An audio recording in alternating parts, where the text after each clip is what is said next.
Okay, अब बात करते हैं दोस्तों, किसी भी सवाल को, किसी भी सवाल का जवाब क्या देना है, उससे पहले आपको ये समझना जरूरी है कि किसी भी ऑब्जेक्शन को हैंडल कैसे करना है। जब भी सामने वाला व्यक्ति, प्रोस्पेक्ट, आपके सामने कोई ऑब्जेक्शन रखता है, तो सबसे पहले उस ऑब्जेक्शन को समझना है, उस पर प्रतिक्रिया कैसे व्यक्त करनी है। हर एक ऑब्जेक्शन का सॉल्यूशन देने के लिए एक नियम है, एक ही नियम है, उसी नियम को आपको फॉलो करते हुए उस व्यक्ति को जवाब देना है। राइट? पहला ऑब्जेक्शन क्या है सुरेश सर, मुझे पढ़ के बताएं।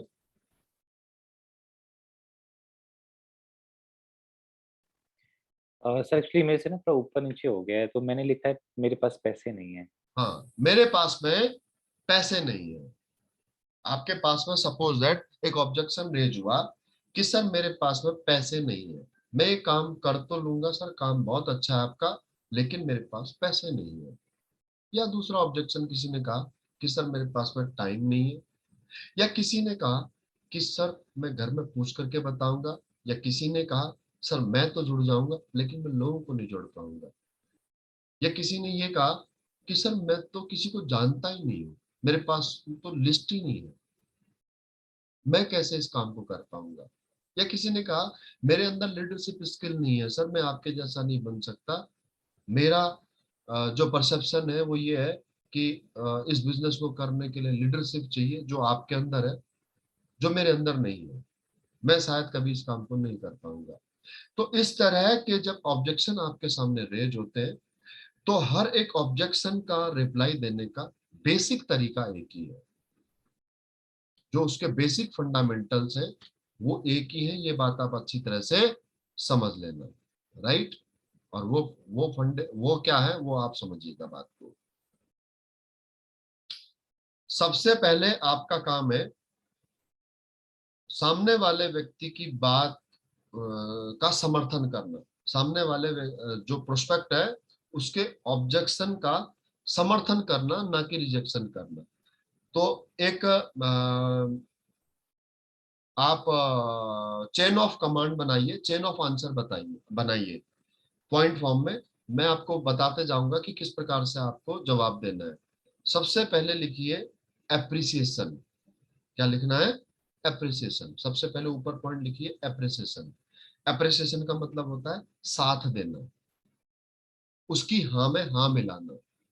सामने वाला जब ऑब्जेक्शन करता है तो उसकी हाँ में हाँ मिलाने को एप्रिसिएशन कहते हैं, या उसका साथ देना कहते हैं। अंग्रेजी में लिखने वाले अंग्रेजी में लिख लीजिए, हिंदी में लिखने वाले लिखिए साथ देना, उसकी हाँ में हाँ मिलाना, साथ देना नहीं, प्रोस्पेक्ट की हाँ में हाँ मिलाना।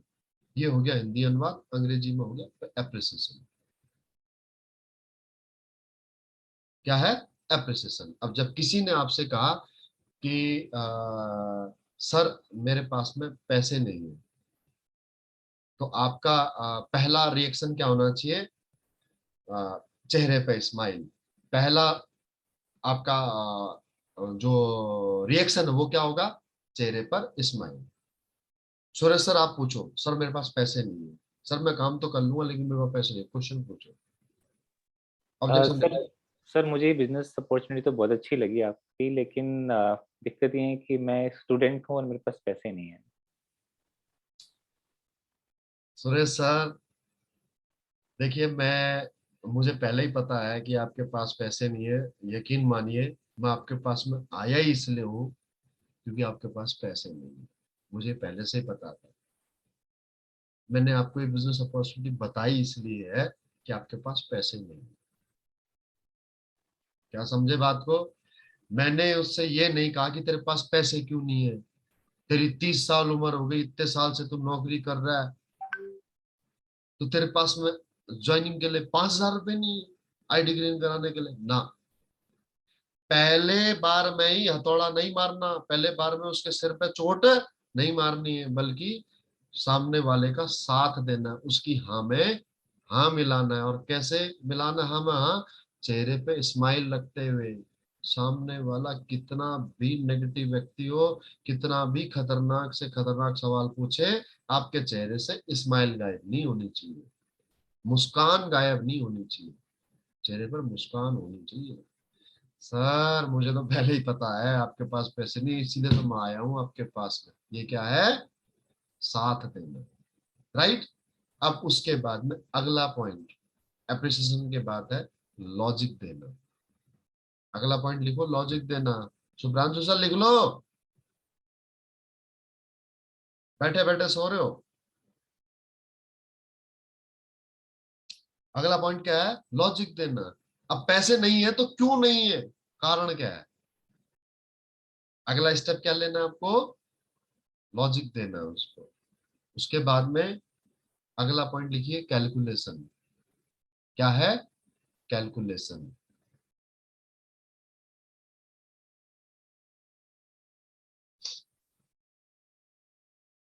राइट। अब कैलकुलेशन के बाद में आपको देना है मोटिवेशन।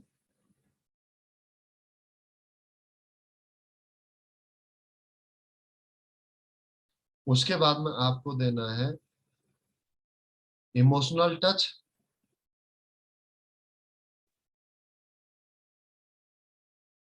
और उसके बाद में आपको लास्ट में मारना है फाइनल पंच।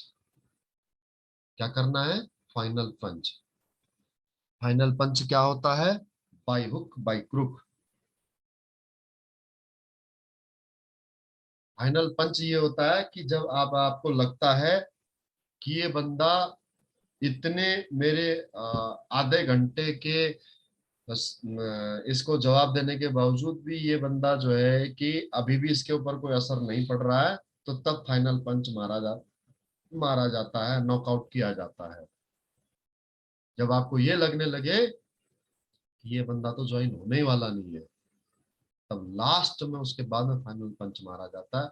वो फाइनल पंच उस इंसान को अंदर से झकझोर करके रख देता है। जैसे अब पॉइंट समझ में आ गया आपको, किस प्रकार से जवाब देना है? Yes sir. Yes sir. अब देखिए, बेसिक ट्रेनिंग में ऑलरेडी आप लोगों की पहले कर चुका हूँ। राइट। अब आप इस को अपना सेंस ऑफ ह्यूमर का इस्तेमाल करना होगा, सामने वाले के पर्सपेक्टिव के अकॉर्डिंग कि आप उसको क्या जवाब दोगे, कौन सा लॉजिक इसमें आप इस्तेमाल करोगे, कौन सा एग्जाम्पल आप इस्तेमाल करोगे कि जिससे आपका लॉजिक सही सिद्ध हो जाए। राइट। मैं फिर से एक बार आपको आंसर देने का जो प्रोसीजर है वो रिपीट कर देता हूँ। पहला आपका जो रिएक्शन होना चाहिए वो ये होना चाहिए, अप्रिसिएशन। दूसरा आपका लॉजिक। तीसरा कैलकुलेशन। चौथा मोटिवेशन। पांचवा इमोशंस। और सिक्स फाइनल पंच। ये 6 पॉइंट्स हैं। इन पॉइंट्स के आधार पर आपको किसी को जवाब देना है, किसी की भी सवालों का ऑब्जेक्शन हैंडलिंग आपको करनी है। जब आप अपनी टीम की काउंसलिंग करोगे तो टीम की काउंसलिंग में भी यही 6 पॉइंट लागू होते हैं।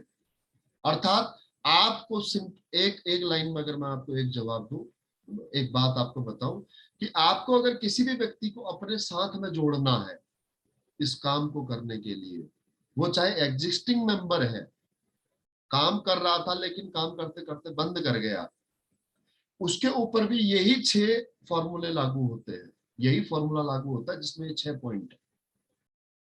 और किसी नए प्रोस्पेक्ट को उसको सेटिस्फाई करना है, उसके सवालों के जवाब देने हैं, तो उसका भी यही फॉर्मूला है जवाब देने का, उसके ऑब्जेक्शन का सॉल्यूशन देने का। और उसके अंदर भी यही 6 पॉइंट इस्तेमाल होते हैं। कैसे इस्तेमाल होते हैं समझिएगा। सुरेश सर ने मेरे से पूछा, मेरे को जब मैंने इनको प्लान समझाया तो इन्होंने ऑब्जेक्शन रेज किया कि सर काम तो बहुत अच्छा है लेकिन मेरे पास में पैसे नहीं है। अब मुझे पता होना चाहिए कि इनके पास में वाकई में पैसे नहीं है। कैसे पता लगेगा? अब जो मैंने टेक्निकल ट्रेनिंग ली थी उस टेक्निकल ट्रेनिंग में कहा था आपसे लिस्ट बनाने को। और जब मैं इस मीटिंग में आया तो सुरेश सर पूछ रहे थे कि किस किसने लिस्ट बना ली, तो 3 लोगों ने हैंड रेज किया था। करेक्ट है Suresh sir? Right right. Sir. Right. अब मैंने आपसे उसी दिन कह दिया था मेरे दोस्त कि टेक्निकल ट्रेनिंग 8% रिजल्ट देती है, लेकिन बिना टेक्निकल ट्रेनिंग के आप कामयाब 100% कामयाब आप नहीं हो सकते। अगर आपने लिस्ट बनाई होगी तो आपने सुरेश सर का सोर्स ऑफ इनकम भी लिखा होगा। लिस्ट में सोर्स ऑफ इनकम है, यस और नो? क्या करते हैं, ये है, यस और नो? है या नहीं है? यस सर है। अगर आपने लिस्ट बनाई होती तो आपको पता होता कि सुरेश सर बेरोजगार है, इनके पास में कोई इनकम का सोर्स नहीं है। मुझे किसी भी प्रोस्पेक्ट को प्लान दिखाने से पहले सबसे पहला काम जो करना है, उसकी पूरी खानदानी निकालनी है। सामने वाला व्यक्ति कितना पढ़ा लिखा है, क्या काम करता है, कितनी इनकम है, डिपेंडेंट है या इंडिपेंडेंट है, अभी अपने माँ बाप के खर्चे पर जीवन जी रहा है या फिर खुद ने कमाना शुरू कर दिया है, परिवार में कितने सदस्य हैं, मम्मी पापा, राइट? अगर ज्वाइंट फैमिली है तो ज्वाइंट फैमिली में और कौन कौन लोग हैं, बड़े भाई, छोटे भाई, सिस्टर्स, उनमें से कितनों की शादी हो चुकी है, कितने लोग उसमें से कमा रहे हैं, सेल्फ इंडिपेंडेंट हैं, और कितने लोग अभी भी परिवार में इनके फादर के ऊपर ही डिपेंड है। ये पूरी खानदानी हिस्ट्री अगर आपको पता है, यकीन मानिए मेरे दोस्त, आप 100 लोगों को प्लान दोगे, 100 में से 100 की ज्वाइनिंग होगी। अगर आपको ना पता हो तो एग्जांपल के तौर पर जगबंधु सर है इस पैनल में। मुझे जब शरद सर ने जगबंधु सर को मिलाया तो मैंने सबसे पहले जगबंधु सर के बारे में पूरी हिस्ट्री जानी, और उसके बाद में मैंने इनसे बात की कि मुझे इनसे क्या बात करनी है। आप मुझे किसी भी एक इस पैनल में जितने ही मौजूद लोग हैं, चाहे किशोर सर हैं, चाहे आपके उधर से त्रिपुरा से पृथर सर हैं, या सुरजीत सर हैं, या अनिंदिता मैडम है, मुझे हर एक इंसान की खानदान की हिस्ट्री पता है। अगर मुझे ये पता नहीं होगा तो मैं कभी भी किसी व्यक्ति से काम नहीं करवा सकता इस बिजनेस में। पूरा फैमिली बैकग्राउंड पता होना चाहिए, पूरा फैमिली बैकग्राउंड, तब जाकर के क्लोजिंग हो पाती है। क्योंकि पंच वहीं से निकलेंगे, कहां से? जब आपको आपकी उसकी फैमिली के बारे में आपको पता होगा। और इतना समझाने के बावजूद भी आप लोगों ने लिस्ट नहीं बनाई तो यकीन मानिए मेरे दोस्त, आप यहां क्राउन डायमंड नहीं बनोगे, आप यहां पर एम्बेसडर नहीं बनोगे। आपको लगेगा कि आप कामयाब हो जाओगे, लेकिन नहीं हो पाओगे। आपको तो पता है कि सुरेश भट्ट सर क्या करते हैं, लेकिन आपने रजिस्टर में लिखा नहीं है। आपको पता है कि सुरेश भट्ट सर आपकी लिस्ट का हिस्सा है, लेकिन उनका नाम रजिस्टर में लिखा नहीं है।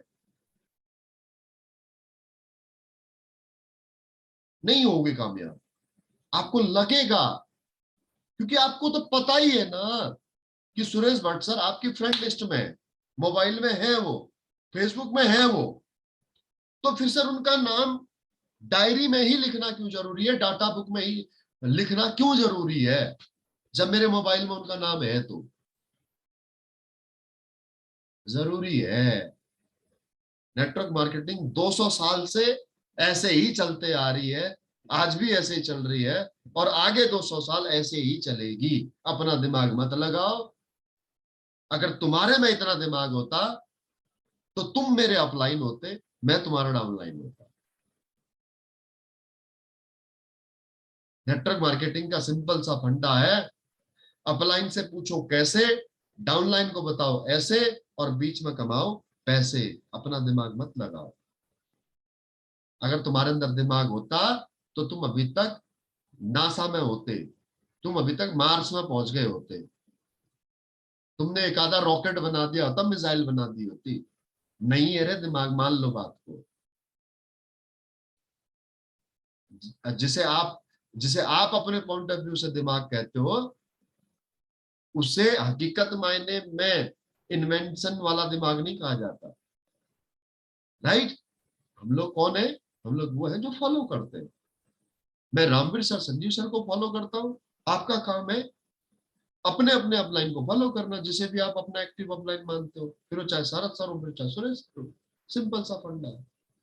तो जब आज से एक हफ्ता 5 दिन पहले जब ये ट्रेनिंग को बता दिया गया था कि लिस्ट बनाओ, तो क्यों नहीं बनाई भाई? क्योंकि अगर आपने लिस्ट बनाई होती तो आपको पता होता कि सुरेश सर बेरोजगार है, आपको पता होता कि सुरेश सर लोग कितने भाई हैं, आपको पता होता कि सुरेश सर जो भी इनको करना है वो अपनी लाइफ में खुद ही करना है। तो मुझे पता है इनके पास पैसे क्यों नहीं है। अब सूरज सर ने ऑब्जेक्शन रेज किया कि सर मेरे पास पैसे नहीं। अब आते हैं वापस क्वेश्चन ऑब्जेक्शन के ऊपर।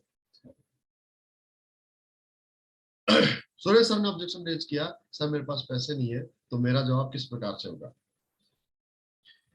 बिल्कुल सुरेश सर, देखिए ऐसा है कि ये चीज मेरे से छुपी नहीं है। मुझे पता आपके पास में पैसे नहीं है। यकीन मानिए, मैं आपके पास में आया ही इसलिए हूं कि आपको सबसे ज्यादा अभी पैसे की जरूरत है। देखिए, आपके पास में पैसे नहीं है। आखिर आपके पास में पैसे क्यों नहीं है? थोड़ा सा आप मुझे इस बात को समझा सकते हो? पहला पॉइंट क्या? एप्रिसिएशन। दूसरा पॉइंट क्या? लॉजिक। अब मैं लॉजिक पे आ गया। आपके पास पैसे क्यों नहीं है? अब मैंने जब इनके ऊपर क्वेश्चन डाला, तो मुझे इनके आंसर के लिए वेट नहीं करना है, अपने क्वेश्चन का आंसर वापस अपने आप ही देना है। क्या कहा मैंने? मैंने कहा वापस शुरू, दोबारा से शुरू करता हूँ। सर मुझे पता है आपके पास पैसे नहीं है। यकीन मानिए सुरेश सर, मैं आपके पास आया ही इसलिए हूँ कि आपके पास पैसे नहीं है और आपको सबसे ज्यादा पैसे की आवश्यकता है। पर सर कभी आपने सोचा, कभी आपने अपने आप से सवाल पूछा कि आपके पास पैसे क्यों नहीं है? पॉज लेकर के वापस कंटिन्यू कर दो। पता आपके पास पैसे क्यों नहीं है? सर इस दुनिया में ना, एक मिडिल क्लास इंसान के लिए पैसा कमाने के लिए 3 ही रास्ते होते हैं। पहला रास्ता सर जॉब का, दूसरा रास्ता बिजनेस का, और तीसरा रास्ता सर टैलेंट का। अब सर आपकी जो एजुकेशन है उसके हिसाब से आप जो जॉब आप को मिल रही है वो जॉब आप करना नहीं चाहते। अब आप हो सर MBA MC आपने कर रखा है। अब आपको किसी अगर मॉल में 10,000 रुपए 15,000 रुपए की नौकरी मिलती है आपको बिल काटने के लिए, तो वो तो करना आप कभी पसंद नहीं करोगे सर। आप किसी होटल के रिसेप्शन में बैठना पसंद नहीं करोगे सर। क्यों? क्योंकि आपकी एजुकेशन को, आपकी पर्सनैलिटी को सर वो सैलरी सूट नहीं करती। सही कह रहा हूँ गलत कह रहा हूँ सुरेश सर? आपकी सेल्फ रेस्पेक्ट है अपनी, आप कभी भी उस जॉब को नहीं करना चाहोगे जो आपकी एजुकेशन को मैच नहीं करती। आखिर आपने इतनी पढ़ाई लिखी करी, पढ़ाई लिखाई करी क्यों? क्या मैं एक बार सर सभी पैनलिस्ट के लिए मैं जानना चाहूंगा, एक बार आप अपनी एजुकेशन रिपीट कर देंगे सर? क्या एजुकेशन है आपकी? हाँ सर, मैंने बीकॉम किया है, मैंने एमबीए किया है, प्लस में मैंने सीए की भी पढ़ाई करी है थोड़ा। मैं पूरा पूरा नहीं कर पाया था, लेकिन मैंने सेकंड ग्रुप तक पढ़ाई करी। अब सर आप देखिए, आप अकाउंटेंट, आप अकाउंटिंग आपने की है, आपने जो है कि बीकॉम आपने किया है, तो आप चाहें तो अपनी फर्म भी खोल सकते हैं। सही कह रहा हूँ गलत कह रहा हूँ? सही। लेकिन अल्टीमेटली फर्म खोलने के लिए भी सर पैसा चाहिए। स्टाफ हायर करोगे तो स्टाफ हायर करने के लिए उनको किराया देना पड़ेगा। अब ऐसा तो है नहीं कि आप इतने लैंडलॉर्ड हो या आपके फादर इतने सामर्थ्यवान हो कि आप एक साल अगर आपको अपनी फर्म से अगर पैसा नहीं भी आए अकाउंटिंग से, तो आप उनको अपनी जेब से सैलरी दे सको। सही कह रहा हूँ गलत कह रहा हूँ सर? सही है यस सर। सर। अब आप सर आज MBA भी आपने कर रखा है, बीकॉम भी आपने कर रखा है, तो आप चाहे तो किसी कंपनी के सेक्रेटरी भी लग सकते हैं। लेकिन प्रॉब्लम ये है सर कि आज के इस कंपटीशन के जमाने में जॉब मिलना मुश्किल नहीं, असंभव जैसा प्रतीत होता है। सही सही कह रहा हूँ, गलत कह रहा हूँ? आज सर हमारे देश में पिछले सर कोविड के ड्यूरेशन में लगभग 12.5 करोड़ युवा सर बेरोजगार हो गए। ये तो आंकड़े आपने पढ़े ही होंगे बिल्कुल सर। अखबार में या टीवी में, आपने सुना ही होगा। यस और नो सर? जी सर। तो सर आज आपके पास सब पैसे क्यों नहीं है? क्योंकि जो आपकी एजुकेशन है उसके हिसाब से आपको जो जॉब मिल रही है, जो सैलरी मिल रही है, वो आपको एक्सेप्ट नहीं है। और यकीन मानिए आपको मिल भी नहीं सकती, क्योंकि कंपटीशन इतना है आज की डेट में मार्केट के अंदर कि आज एक बीकॉम, एक एमबीए या एक बीसीए, एमसीए किए हुए लड़के को 10-15 हजार से ऊपर की जॉब नहीं मिल पाती। सही सर। और आज के इस महंगाई के जमाने में सर 10-15 हजार रुपए से क्या होता है? और आज आप इनकम नहीं कर पा रहे हो, तो उसके पीछे कारण यही है, आपके पास पैसा नहीं है। तो क्यों नहीं है? क्योंकि जॉब नहीं है। और जॉब क्यों नहीं है? उसका पहला कारण है दोस्त सर, कि 70% लोग आज हिंदुस्तान के अंदर युवा हैं। और ये हमारे देश की जो ताकत है, यही हमारे देश की सबसे बड़ी कमजोरी है। क्योंकि हमारे देश में जॉब्स नहीं है। जॉब क्यों नहीं है? इसलिए नहीं कि भाजपा की सरकार है। अगर कांग्रेस की सरकार आ जाएगी तो वो जॉब दे देगी क्या? सर जॉब देने के लिए इंडस्ट्री तो होनी चाहिए ना। हमारे देश में इंडस्ट्री नहीं है। आपको पता है इजराइल एक ऐसा देश है, जापान एक, चलिए जापान में तो फिर भी कहीं ना कहीं खेती होती है।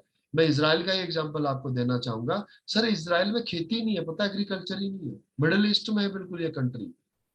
वहां पर कुछ नहीं होता सर, पूरा डेजर्ट है। और वो पूरा देश केवल और केवल एक चीज से जीता है, और वह टेक्नोलॉजी। वो टेक्नोलॉजी है उसके पास में, और वो इक्विपमेंट बनाता है, वार वेपन्स बनाता है, व्हीकल्स बनाता है, और पूरे वर्ल्ड में सप्लाई करता है। वहां से उसके बदले में पैसा लेता है, और उस पैसे से वो फिर खाना और पानी खरीदता है।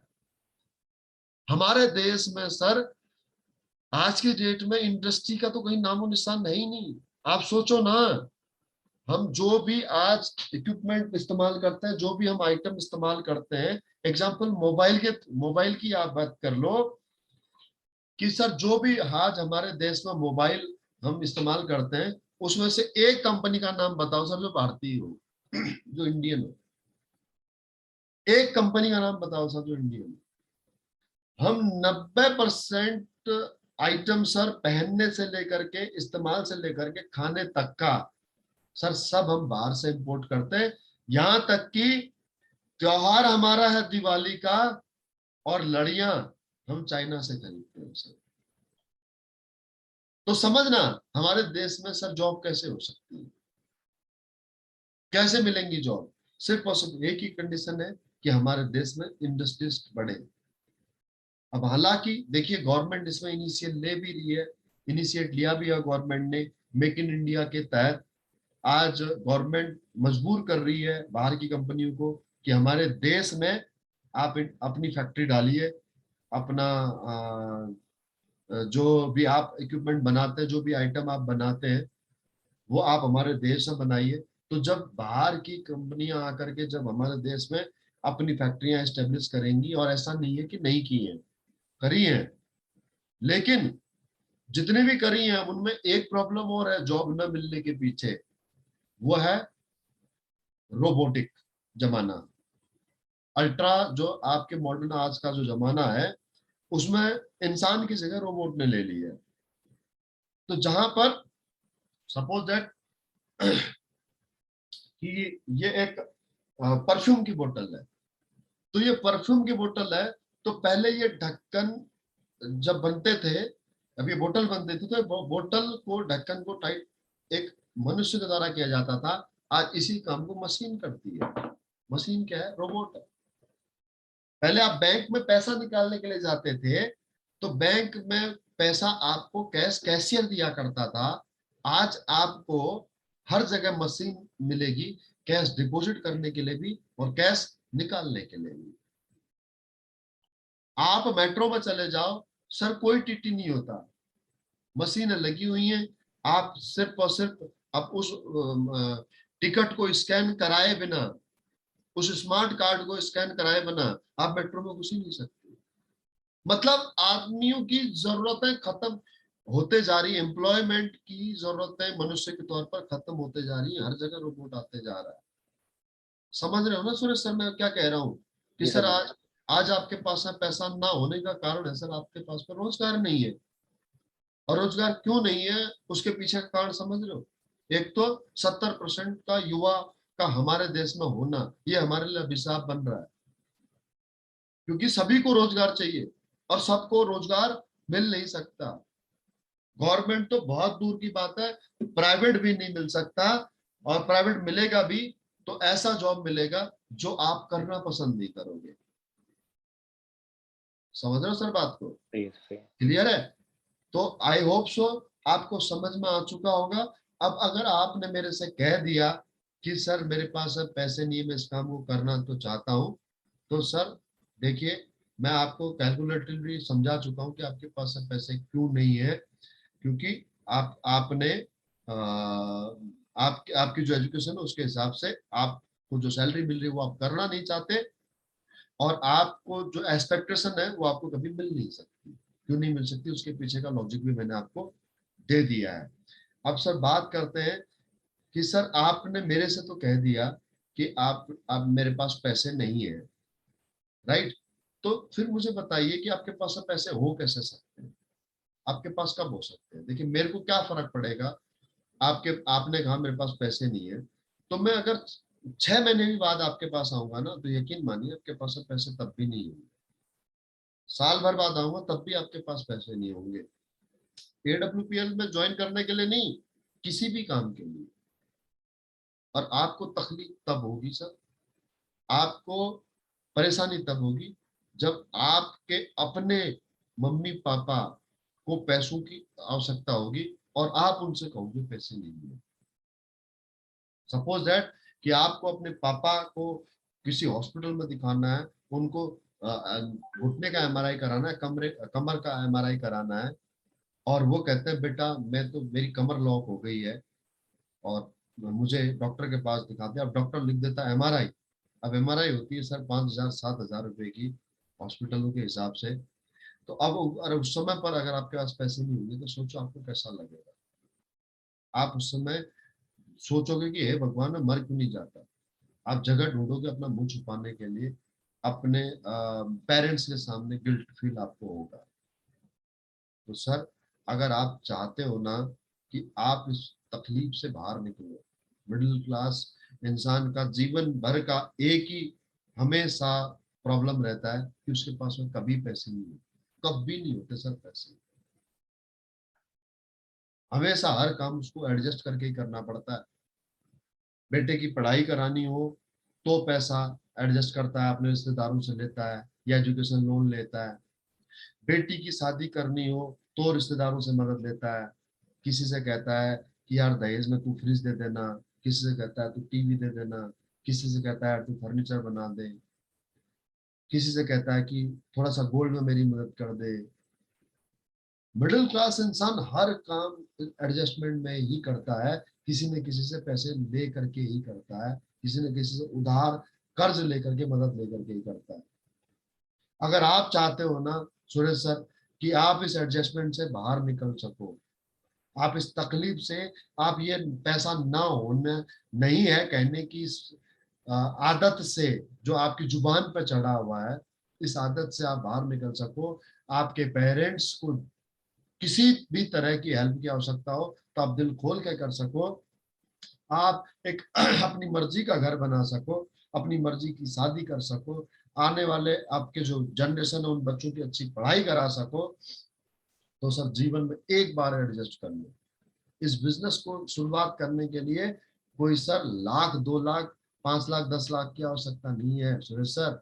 मात्र और मात्र आप अपनी अपनी जरूरत का जो सामान खरीदते हो ना घर के लिए, बजट का, आपके बजट में ही जो सामान आता है, तेल शैम्पू साबुन हेयर ऑयल, ये सामान भी अगर आप खरीदते हो तो सर 4-5 हजार रुपए का तो आता ही आता होगा आपके घर में। अगर वही सामान अगर आप यहाँ से खरीद लो ना, तो आपका बिजनेस शुरू हो जाएगा सर, आपका काम यहाँ से शुरू हो जाएगा। और ये 4-5 हजार रुपये एडजस्ट करना कोई मुश्किल काम नहीं है। सिर्फ और सिर्फ आपको एक बार दुकान चेंज करनी है, किसी और दुकान से न लेकर के आप यहाँ से सामान खरीद लीजिए, आपके घर में सामान भी आ जाएगा और आपका यहाँ से काम भी शुरू हो जाएगा। अगर मैं बात करूं सर यहाँ पर आपके इस एडजस्टमेंट को जीवन भर के खत्म करने के लिए, तो एक बात मैं आपको बताना चाहूंगा सर। अगर आपके पैर में कांटा चुभ जाए सुरेश सर, तो उस कांटे को निकालने के लिए आप क्या करोगे? अपने पैर में वो सुई डालोगे उस कांटे में जहां पर कांटा लगा हुआ है, और सुई को कांटे से भी अधिक गहराई में डालना पड़ेगा। यानी कि कांटे से जो तकलीफ हो रही है उससे भी ज्यादा तकलीफ आपको एक बार लेनी पड़ेगी, और तब जाकर के उस कांटे के दर्द को जिंदगी भर के लिए आप खत्म कर पाओगे। यस और नो? यानी कि दुनिया का दस्तूर है, आपको एक दर्द को खत्म करने के लिए दूसरा दर्द लेना पड़ेगा। अगर किसी को हर्निया हो जाए तो उसे ऑपरेशन का दर्द तो सहन करना पड़ेगा। किसी के अगर पैर में चोट लग जाए, लोहे से हाथ में चोट लग जाए, तो उसे टेटनस का इंजेक्शन लगाना पड़ेगा। अगर कुत्ते ने काट दिया, दर्द हो रहा है सर, लेकिन उस दर्द को खत्म करने के लिए आपको रेबीज का इंजेक्शन का दर्द लेना पड़ेगा। तो जीवन में अगर आप इस दर्द को जीवन भर खत्म करना चाहते हो कि मेरे पास पैसे नहीं है, तो एक बार सर आपको 5,000, 10,000, 15,000 जो भी आपको प्रोडक्ट समझ में आए हैं, उतना दर्द तो आपको लेना पड़ेगा। एक बार आप दर्द ले लो सुरेश सर, एक बार ये तकलीफ ले लो, कहीं से भी आप एडजस्ट कर लो, अपने मम्मी पापा से मांग लो, अपने भाई से मांग लो, कहो उससे कि मेरे भाई मैं एक बिजनेस करना चाहता हूं, मुझे आपकी मदद की आवश्यकता है। कौन आपका भाई होगा जो आपकी मदद नहीं करेगा? आपके रिश्तेदार आपकी मदद नहीं करेंगे, मामा आपकी मदद नहीं करेंगे। अगर आप कोई अपना काम शुरू करना चाहते हो, आप उनसे ये कमिटमेंट करो कि मैं आपको साल भर में ये पैसे लौटा दूंगा, तो कौन आपकी मदद नहीं करेगा बताइए? एक बार आप अपने काम की शुरुआत करने के लिए आप उनसे मदद लेते हैं, और ये मदद आपको लेनी पड़ेगी सर। अगर आप इस बिजनेस को शुरू करने के लिए मदद नहीं लेते ना, तो ये मदद आपको जिंदगी भर लेनी पड़ेगी, जिंदगी भर। हर काम में मदद लेनी पड़ेगी। आप अपनी शादी करोगे उससे मदद लेनी पड़ेगी। आपके घर में भगवान न करे कोई मेडिकल प्रॉब्लम आ जाए, तो उसके लिए भी आपको उनसे मदद लेनी पड़ेगी। अगर आप चाहते हो कि जिंदगी भर इस मदद की प्रॉब्लम को अगर आप खत्म करना चाहते हो, तो सर एक बार आप यहां पर मदद लेकर के एडजस्ट कर लो, काम की शुरुआत कर लो, और देखो आज मैं यहां पर कहां पर हूं, आप यहां पहुंच सकते हो। सर जब मैंने इस बिजनेस की शुरुआत की थी आज से 7 साल पहले, सर पैसे मेरे पास भी नहीं थे उस समय पर। 18 साल में जॉब की है सर मैंने, 18 साल। जब ये बिजनेस अपॉर्चुनिटी मेरे सामने आई, 16 साल मेरी सर्विस हो चुकी थी। बैंक में बैलेंस था सर, मेरे सेविंग अकाउंट में बैलेंस था 3.5 लाख रुपए जीपीएफ के अंदर, 3,60,000 टोटल सेविंग अकाउंट में बैलेंस था। जो सैलरी मिलती थी, उस सैलरी में 40,000 में से सर 2 चूल्हे जलते थे। मम्मी पापा गांव में रहते थे, छोटी सिस्टर गांव में रहती थी, हस्बैंड वाइफ हम बच्चे सर पठानकोट में रहते थे, आर्मी कैंट एरिया में, फैमिली क्वार्टर्स में। अब 2 चूल्हे जलते थे सर। अब 10,000 रुपए घर भेजे होते थे सर, 10,000 रुपए यहाँ का घर का खर्च, यहाँ का खर्च चलता था। अब जब मुझे मेरे अपलाइन ने बिजनेस अपॉर्चुनिटी बताई, तो सर मेरे को बिजनेस बहुत अच्छा लगा, लेकिन समस्या मेरे पास भी आप वाली थी सर, पैसे नहीं थे। तो जब मेरे गुरु, मेरे अपलाइन रामवीर सर ने मुझे एक बात समझाई कि बेटा तेरे पास पैसे क्यों नहीं है पता है? क्योंकि तेरे पास जिंदगी में कभी पैसे हो ही नहीं सकते। तू याद कर, तेरी उम्र 35 साल हो चुकी है, आज तक तेरे पास में कब पैसे रहे हैं? तूने अपनी 3 सिस्टरों की शादी की, तो क्या तेरे पास पैसे थे शादी करने के लिए? मैंने कहा नहीं सर। अपनी शादी की, क्या तेरे पास पैसे थे, पूरे पैसे थे शादी करने के लिए? मैंने कहा नहीं सर। बोला कहां से लाया? एडजस्ट किया, रिश्तेदारों से मांगा सर, यहां तक कि मैंने पर्सनल लोन तक लिया सर। 2 रुपए सैकड़ा ब्याज पर मैंने पैसा लिया है। मेरे फादर ने 5 रुपए सैकड़ा पर ब्याज पर पैसा लिया है, पर जैसे तैसे भी मैनेज करके हमने काम किया है। मैंने ये मेरा ये लाइफ था, मैंने सच बोला। तो उन्होंने कहा कि आज भी तेरे पास पैसे नहीं है, और यकीन मानना 6 महीने बाद आऊंगा तब भी पैसे नहीं होंगे, एक बार एडजस्ट कर ले, मेरी बात मान ले, 5 साल के बाद तेरे पास इतना पैसा होगा कि तू अपने रिश्तेदारों से मदद नहीं मांगेगा, बल्कि तेरे रिश्तेदार तेरे से मदद मांगेंगे, ये वादा है मेरा। और वाकई में सर आज वैसा ही हुआ। सर मेरे पास पैसे नहीं थे, क्योंकि 23,000 रुपए जब कट पिट करके मेरे पास आते थे तो 20,000 तो मेरे यहीं चले जाते थे सर, 2 घरों का हाउस, घर का जो खर्चा वो चलाने के लिए बचते थे 3,000 रुपए। वो 3,000 रुपए भी कहीं ना कहीं कभी किसी महीने बच्चों की एजुकेशन स्कूल की फीस हो जाती थी, कभी कोई दुख बीमार होगा तो उसके लिए भी रखने पड़ते थे सर। और यहाँ पर जो मैंने प्रोडक्ट सेलेक्ट किए, जो मुझे अच्छे लगे थे, जिनको मेरे को जरूरत समझ में आई थी, वो 18,500 रुपए के प्रोडक्ट थे सर। तो सर कसम रोजी की, सर मैंने उदाहरण प्रोडक्ट लिए, एडजस्ट किया, और आज उसका नतीजा ये है कि सर मैं 8 साल के अंदर, 7 साल के अंदर सर मैं यहां से 8 करोड़ की ग्रॉस इनकम कर चुका हूं सर। एक बार ही तो एडजस्ट करना है सर, एक बार। और आज जैसा रामवीर सर ने मेरे से कहा था सर, ठीक वैसा ही हो रहा है। जी हाँ, आज मेरे को 7 साल हो गए, और आज मैंने कभी जिन रिश्तेदारों से मदद मांगी थी, आज वही रिश्तेदार मेरे से मदद मांगते हैं। धन्यवाद ऊपर वाले कि मुझे इस लायक बनाया कि मैं किसी की मदद कर पा रहा हूँ। थैंक यू रामवीर सर, जो मेरी जिंदगी में आए और जिन्होंने मेरे को बिजनेस अपॉर्चुनिटी दी, मेरे को इस इंडिपेंडेंट बनाया, सेल्फ इंडिपेंडेंट बनाया, कि मैं आज अपना कोई भी काम करने के लिए किसी से मदद नहीं लेता। तो सर अगर आप भी चाहते हो कि आप अपना ये जिंदगी भर का रोना आप खत्म कर सको कि मेरे पास पैसे नहीं है, मिलाओ हाथ, करें शुरुआत सर। ठीक है सर, करते हैं। ठीक है, मैं आपके साथ हूँ, टेंशन मत लो सर। बताओ कौन कौन से प्रोडक्ट आपको लेने हैं, ये जो अमाउंट बनता है ये सर इसकी व्यवस्था करो, कल अपनी आईडी क्लीन कराओ, और परसों से सर काम शुरू करते हैं। ठीक है, ठीक है। Okay, thank you. ये है दोस्तों